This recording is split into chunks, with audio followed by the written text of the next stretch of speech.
नमस्कार और आप सभी पेंशन धारकों का हार्दिक स्वागत है। दोस्तों, आज हम आपके लिए लेकर आए हैं पेंशन जगत से जुड़ी 3 बहुत ही महत्वपूर्ण और चर्चित खबरें। ये वो अपडेट्स हैं जिन्होंने हाल ही में सुर्खियां बटोरी हैं और जिनके बारे में हर पेंशन भोगी को विस्तार से जानना बेहद जरूरी है। पहली बड़ी खुशखबरी है पेंशन बढ़ोतरी को लेकर, जहां EPS 95 के तहत आने वाले लाभार्थियों के लिए एक बहुत बड़ी राहत की घोषणा हुई है।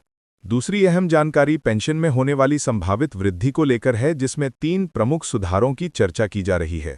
और तीसरी सबसे रोमांचक खबर है EPFO द्वारा शुरू की गई एक नई डिजिटल सुविधा की, जिसके तहत अब एक विशेष ATM कार्ड के जरिए आप अपने भविष्य निधि खाते से धनराशि निकाल सकेंगे। ये वीडियो हर उस व्यक्ति के लिए उपयोगी है जो कर्मचारी पेंशन योजना 1995 से जुड़ा है या फिर EPFO के सदस्य हैं। इसीलिए इस वीडियो को अंत तक जरूर देखें और साथ ही अगर आप हमारे चैनल पर नए हैं तो चैनल को सब्सक्राइब करना और वीडियो को लाइक करना न भूलें। आइए अब बिना समय गंवाए सीधे तौर पर इन महत्वपूर्ण मुद्दों पर गहन नजर डालते हैं। सबसे पहले बात करते हैं EPS 95 पेंशन योजना में हुए ऐतिहासिक सुधार की। दोस्तों, केंद्र सरकार ने EPS 95 के अंतर्गत आने वाले लाखों पेंशनरों के लिए एक बहुत बड़ा और सराहनीय फैसला लिया है। इस नए निर्णय के अनुसार अब पेंशन की न्यूनतम राशि को बढ़ाकर 7,500 रुपये प्रतिमाह कर दिया गया है। ये एक ऐतिहासिक कदम है क्योंकि इससे पहले ये राशि महज 1,000 रुपये हुआ करती थी। इस बदलाव का सीधा लाभ देश भर में फैले लगभग 60 लाख से अधिक पेंशनरों और उनके परिवारों को मिलने वाला है। ये निर्णय न केवल महंगाई दर को ध्यान में रखते हुए लिया गया है, बल्कि ये सेवानिवृत्त कर्मचारियों के जीवन स्तर में सुधार लाने और उन्हें एक सम्मानजनक जीवन प्रदान करने की दिशा में एक सार्थक प्रयास है। EPS 95 योजना, जिसकी शुरुआत वर्ष 1995 में हुई थी, का मुख्य उद्देश्य निजी और सार्वजनिक क्षेत्र के कर्मचारियों को उनकी सेवानिवृत्ति के बाद एक स्थिर आर्थिक सहारा प्रदान करना था। ये योजना कर्मचारी भविष्य निधि संगठन यानी EPFO के अंतर्गत संचालित होती है, जहां कर्मचारी अपनी नौकरी के दौरान एक निश्चित राशि पेंशन फंड में जमा करते हैं। रिटायरमेंट के बाद या फिर कर्मचारी की मृत्यु की स्थिति में उनके नामांकित परिवारजनों को ये पेंशन राशि मासिक आधार पर प्रदान की जाती है। वर्ष 2025 में किए गए इस नवीनतम सुधार ने इस योजना की उपयोगिता और प्रासंगिकता को और बढ़ा दिया है। सरकार ने इस नई पेंशन राशि को लागू करने के लिए अपने बजट में विशेष प्रावधान भी किए हैं, ताकि योजना के अतिरिक्त वित्तीय भार को आसानी से वहन किया जा सके। कई पेंशनर संगठनों और हितधारकों का मानना है कि ये सुधार सिर्फ एक योजना में सुधार नहीं है, बल्कि यह सेवानिवृत्त कर्मचारियों के प्रति समाज की बदलती सोच और सम्मान का प्रतीक है। कि ये एक सही दिशा में उठाया गया कदम है, लेकिन भविष्य में इसे और बढ़ाकर 9,000 रुपये से 10,000 रुपये प्रति माह किए जाने की उम्मीद है, ताकि बढ़ती हुई महंगाई की मार को पूरी तरह से कवर किया जा सके। सरकार की ओर से यह भी संकेत दिया गया है कि आवश्यकता पड़ने पर भविष्य में भी पेंशन राशि में समय समय पर सुधार किया जाता रहेगा। इस निर्णय के पीछे सरकार का मुख्य उद्देश्य देश के वरिष्ठ नागरिकों को आर्थिक रूप से सशक्त बनाना और उनके जीवनापन के स्तर में ठोस सुधार लाना है। 7,500 रुपये की मासिक पेंशन राशि से पेंशनरों को अपनी दैनिक जरूरतों जैसे कि चिकित्सा व्यय, घर के खर्चे और अन्य आवश्यकताओं को पूरा करने में काफी मदद मिलेगी। विशेष रूप से ग्रामीण और दूर दराज के इलाकों में रहने वाले पेंशनरों के लिए ये राशि एक मजबूत आर्थिक स्तंभ का काम करेगी। इसके अलावा इस सुधार का सकारात्मक प्रभाव पेंशनरों के मानसिक स्वास्थ्य पर भी पड़ेगा, क्योंकि आर्थिक सुरक्षा की भावना से उनका आत्मविश्वास बढ़ेगा। पेंशन की गणना का तरीका मूल रूप से वही रहेगा जो पहले से प्रचलित है, यानी कि पेंशन की राशि की गणना सेवा के अंतिम वर्षों के औसत वेतन और सेवा के कुल वर्षों के आधार पर की जाएगी। हालांकि अब कोई भी पेंशनर 7,500 रुपये से कम की राशि प्राप्त नहीं करेगा। इससे यह सुनिश्चित होगा कि हर पेंशनर को एक न्यूनतम सुरक्षा कवच प्राप्त हो सके। कुल मिलाकर EPF 95 में किया गया ये सुधार देश के सेवानिवृत्त समुदाय के लिए एक नई उम्मीद की किरण लेकर आया है और सामाजिक सुरक्षा के क्षेत्र में एक मिसाल कायम करता है। अब बारी आती है दूसरे महत्वपूर्ण मुद्दे की, जो पेंशन बढ़ोतरी को लेकर सामने आई 3 बड़ी खुशखबरियों पर केंद्रित है। दोस्तों, पेंशन जगत में इन दिनों एक और चर्चा जोरों पर है और वो है पेंशन राशि में और संभावित वृद्धि की। विशेषज्ञों और स्रोतों के अनुसार आने वाले समय में पेंशन धारकों को 3 प्रमुख लाभ मिलने की उम्मीद है। पहली खुशखबरी के तहत DA यानी महंगाई भत्ते में समय समय पर होने वाली बढ़ोतरी को पेंशन राशि में शामिल किए जाने पर विचार चल रहा है। इसका सीधा सा मतलब यह है कि भविष्य में पेंशनरों को न केवल बेसिक पेंशन बल्कि उस पर DA की राशि भी मिल सकेगी, जिससे उनकी कुल मासिक आय में उल्लेखनीय इजाफा होगा। दूसरी संभावित खुशखबरी पेंशन राशि के सालाना संशोधन से जुड़ी हुई है।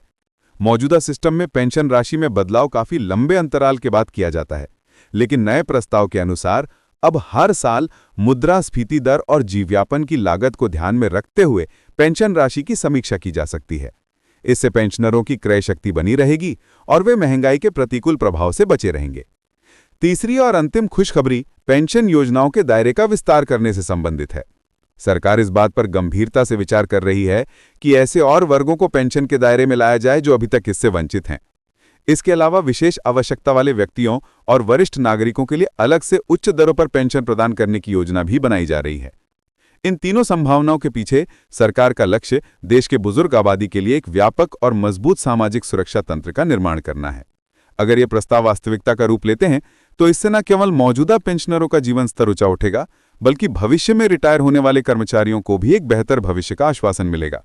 हालांकि ये ध्यान रखना जरूरी है कि ये अभी प्रस्ताव की स्टेज पर हैं और इन्हें लागू करने से पहले आवश्यक कानूनी और प्रशासनिक प्रक्रियाओं से गुजरना होगा। फिर भी इन खबरों ने पेंशनर समुदाय में एक नई उम्मीद जगाई है और भविष्य को लेकर एक सकारात्मक माहौल बनाया है।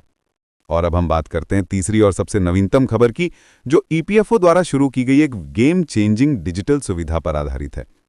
दोस्तों, अब आप अपने पीएफ खाते से पैसे निकालने के लिए एक विशेष एटीएम कार्ड का इस्तेमाल कर सकेंगे। जी हां, आपने सही सुना। कर्मचारी भविष्य निधि संगठन ने अपने नए डिजिटल प्लेटफॉर्म ईपीएफओ 3.0 के तहत यह अभूतपूर्व सुविधा शुरू की है। इसके अंतर्गत हर योग्य पीएफ सदस्य को एक विशेष एटीएम कार्ड जारी किया जाएगा जो सीधे तौर पर उसके भविष्य निधि खाते से जुड़ा होगा। ये कार्ड किसी भी सामान्य डेबिट कार्ड की तरह काम करेगा और देश भर के किसी भी मान्यता प्राप्त एटीएम मशीन से आप अपने पीएफ की धनराशि निकाल सकेंगे। इस नई सुविधा का मुख्य उद्देश्य पीएफ सदस्यों को उनके अपने ही पैसे तक त्वरित और आसान पहुंच प्रदान करना है। पारंपरिक तरीके से पीएफ निकासी एक लंबी और जटिल प्रक्रिया हुआ करती थी, जिसमें आवेदन पत्र भरना, दस्तावेज जमा करना और फिर मंजूरी मिलने का इंतजार करना शामिल था। कई बार ये प्रक्रिया हफ्तों या इवन महीनों तक खिंच जाती थी।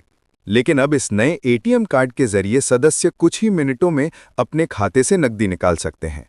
ये सुविधा 24 घंटे और 7 दिन उपलब्ध रहेगी, जिससे सदस्यों को अत्यधिक सुविधा और लचीलापन मिलेगा।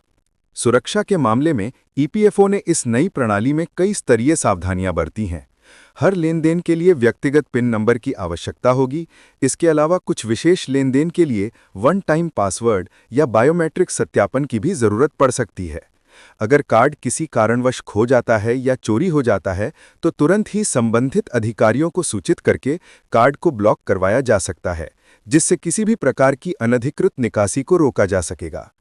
केवल वही सदस्य इस कार्ड का उपयोग कर पाएंगे जिनका केवाईसी सत्यापन पूर्ण हो चुका है और जिनका बैंक खाता ईपीएफओ के साथ सफलतापूर्वक लिंक हो गया है। इस डिजिटल पहल के कई फायदे हैं। इससे न केवल पीएफ सदस्यों का कीमती समय बचेगा, बल्कि इससे लेनदेन की पारदर्शिता भी बढ़ेगी। सदस्य अपने खाते की शेष राशि और लेनदेन के इतिहास को ऑनलाइन ट्रैक कर सकेंगे। इस नई प्रणाली के आने से ईपीएफओ की डिजिटल तस्वीर और मजबूत होगी और ये देश के डिजिटल इंडिया मिशन में एक और महत्वपूर्ण कदम साबित होगी। ये सुविधा विशेष रूप से उन सदस्यों के लिए वरदान साबित होगी जिन्हें अचानक आर्थिक जरूरतों के चलते तुरंत धनराशि की आवश्यकता पड़ती है। तो दोस्तों, ये थी पेंशन और भविष्य निधि जगत से जुड़ी 3 बड़ी खबरें। पहली, ईपीएस 95 पेंशन राशि में हुई ऐतिहासिक बढ़ोतरी। दूसरी, भविष्य में पेंशन में और वृद्धि की 3 संभावनाएं। और तीसरी, पीएफ निकासी की पूरी तरह से डिजिटल और सरल प्रक्रिया। हमें उम्मीद है कि ये जानकारी आपके लिए उपयोगी साबित होगी। अगर आपको वीडियो पसंद आया हो तो इसे लाइक करें, अपने सभी परिचितों और साथी पेंशनरों के साथ शेयर करें और हमारे चैनल को सब्सक्राइब करना ना भूलें।